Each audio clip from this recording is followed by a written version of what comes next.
हरे कृष्णा। ज्येष्ठ मास के कृष्ण पक्ष में आती है अपरा एकादशी। ये एकादशी मनुष्य के महापातकों का नाश करती है।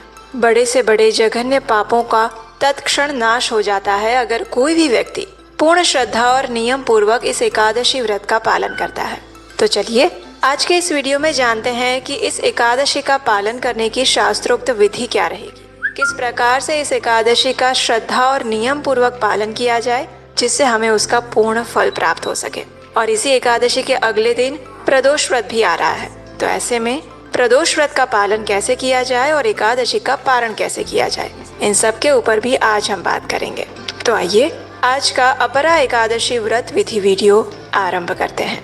वर्ष 2026 में इस बार अपरा एकादशी यानी कि ज्येष्ठ मास के कृष्ण पक्ष की एकादशी आ रही है 13 मई 2026 बुधवार के दिन। इस एकादशी व्रत का पारण करने का समय रहेगा 14 मई 2026 गुरुवार के दिन सुबह 5:32 से लेकर 10:06 के बीच में। इसी पारण समय के अंदर अपरा एकादशी व्रत का पारण करना होगा। अगर देखते हैं कि इस एकादशी व्रत का पालन करने की शास्त्रोक्त विधि क्या रहेगी।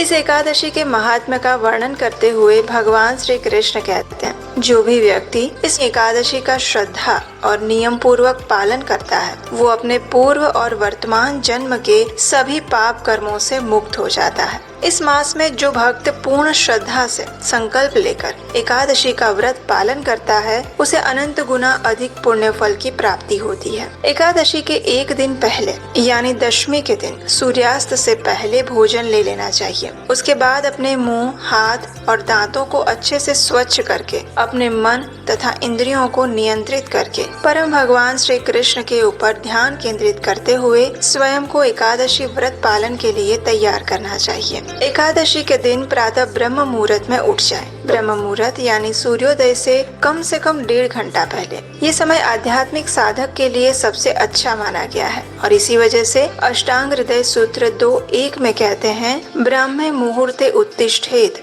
स्वस्थो रक्षार्थम आयुषः, यानी स्वस्थ मनुष्य को अपनी आयु की रक्षा के लिए ब्रह्म मुहूर्त में उठना चाहिए। उठने के बाद स्नान इत्यादि से स्वयं को शुद्ध कर लीजिए। अगर संभव है तो आप किसी पवित्र नदी में स्नान करें और अगर ये संभव ना हो तो अपने स्नान के जल में ही गंगा जल मिला लें और उस जल से स्नान करें। अब स्नान करने के बाद आपके घर में जो पूजा का स्थान या मंदिर है उसे और आसपास के स्थान को स्वच्छ करें। फिर अपने गुरु का स्मरण करते हुए और श्री हरि की जयकार करते हुए घंटी बजाकर भगवान को जगाकर सबसे पहले उन्हें कोई भी मीठे पदार्थ का भोग लगाएं। जब तक भगवान भोग स्वीकार करते हैं तब तक आप भगवान की प्रातःकालीन मंगला आरती करने की संपूर्ण तैयारी कर लें। अब 15 मिनट बाद भगवान के पास से भोग ले लीजिए। फिर मंगला आरती करें या फिर उसका दर्शन करें। अगर आप मंगला आरती नहीं कर सकते हैं तो आप अपनी जो भी प्रातःकालीन दैनिक पूजा करते हैं वो संपन्न कर लीजिए।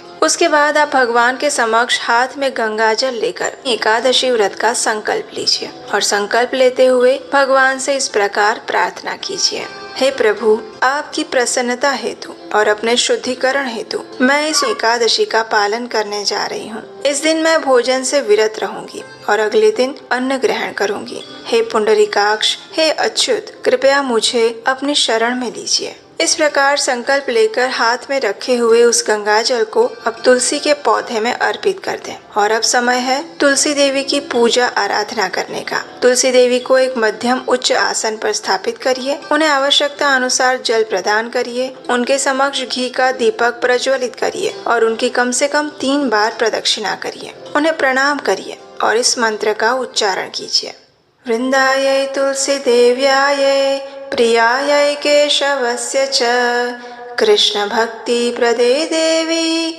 सत्यवत्यै नमो नमः।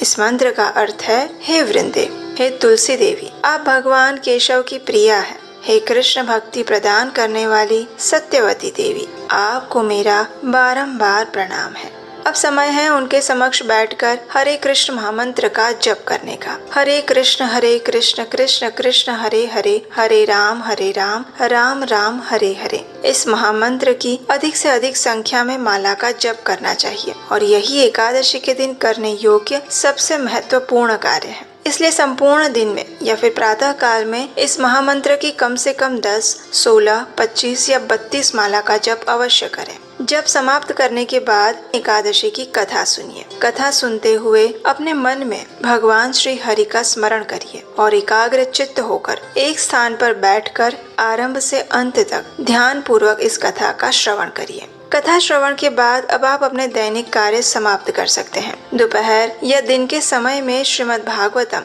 और भगवत गीता का पाठ कीजिए।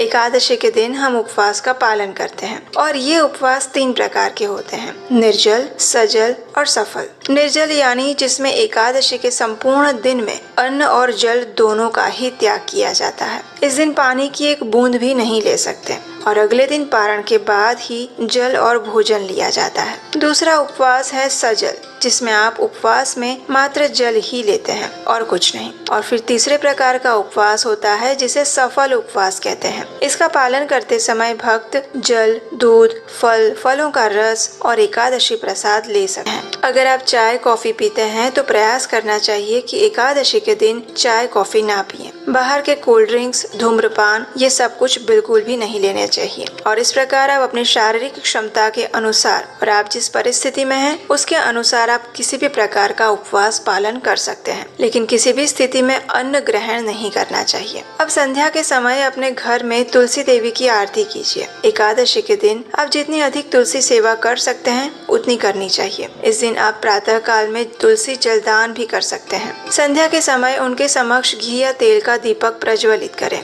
धूप और पुष्प अर्पित करें और फिर उनके स्तोत्र या आरती करें। मंदिर में भगवान के समक्ष भी दीपक और धूप अर्पित करें। उनके समक्ष बैठकर हरे कृष्ण महामंत्र का कीर्तन करें। परिवार के सदस्यों के साथ बैठकर भगवान की कथा सुनें। हमारे शास्त्रों में एकादशी व्रत की रात्रि के समय जागरण करने के लिए बताया गया है। हरि कथा सुनते हुए, करते हुए और भगवान के पवित्र नामों का जप करते हुए जागरण करना चाहिए। अगर कर सकते हैं तो सबसे अच्छा है, लेकिन एक वास्तविकता ये भी है कि इस समय हम कलयुग में जी रहे हैं। भक्तों को अपने घर, परिवार और ऑफिस की अनेक जिम्मेदारियां भी होती है और ऐसे में सभी के लिए जागरण करना संभव नहीं हो पाता। तो ऐसे में आप रात्रि में विश्राम भी कर सकते हैं। जागरण करना अनिवार्य नहीं है, लेकिन विश्राम करते समय मोबाइल का उपयोग करते हुए ना करें, अपितु भगवान का स्मरण और चिंतन करते हुए विश्राम करें और अगले दिन द्वादशी पर फिर से प्रातः ब्रह्म मुहूर्त में उठ जाएं। एकादशी व्रत पालन करते हुए 3 दिन यानी कि दशमी,